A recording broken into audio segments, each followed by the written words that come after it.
আপনার জীবনে কিছু মানুষ আপনার বিশ্বাসকে এমন ভাবে দুমড়ে মুচড়ে ভেঙে দিবে যে ওয়াল্লাহি আল্লাহর কসম করে বলতে পারি এই কথাটা, যে এরপরে জীবনে কাউকে বিশ্বাস করার একটা মনোমানসিকতাই হারায় যাবে। মনে হবে যে যতদিন বেঁচে আছি, जब तक मैं जिंदा हूं किसी को मैं यकीन नहीं कर सकता अपनी जिंदगी में। মনে হবে যার কাউকে বিশ্বাস করব না। लेकिन सच बात ये है कि जब तक जिंदा रहना है तब तक आपको यकीन जरूर करना है किसी ना किसी के ऊपर। যতদিন বেঁচে আছেন সত্য হচ্ছে মানুষ আসলে বিশ্বাস ছাড়া, ভরসা ছাড়া, আশা ছাড়া বাঁচতে পারে না। বাঁচতে হলে আশা নিয়ে বাঁচতে হয়, বিশ্বাস নিয়ে বাঁচতে হয়। But there is one thing different. একটা বিষয় একটু পরিবর্তন আছে, সেটা হচ্ছে যে আপনি ঠকে যাওয়ার পরে বিশ্বাসটাকে লিমিটেড করেন।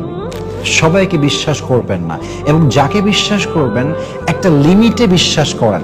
এমন ভাবে বিশ্বাস করবেন না যে যখন বিশ্বাসটা ভেঙে যাবে, আঘাত পাবেন, একেবারে রাস্তায় নেমে যাবেন। এই লেভেলে কাউকে বিশ্বাস করবেন না। লিমিটেড বিশ্বাস, লিমিটেড মানুষকে বিশ্বাস, এই দুইটা পয়েন্ট রেখে বিশ্বাস করবেন, দেখবেন যে আপনার লাইফটা আগের চাইতে অনেক অনেক বেশি স্মুথ হবে ইনশাআল্লাহ তাআলা।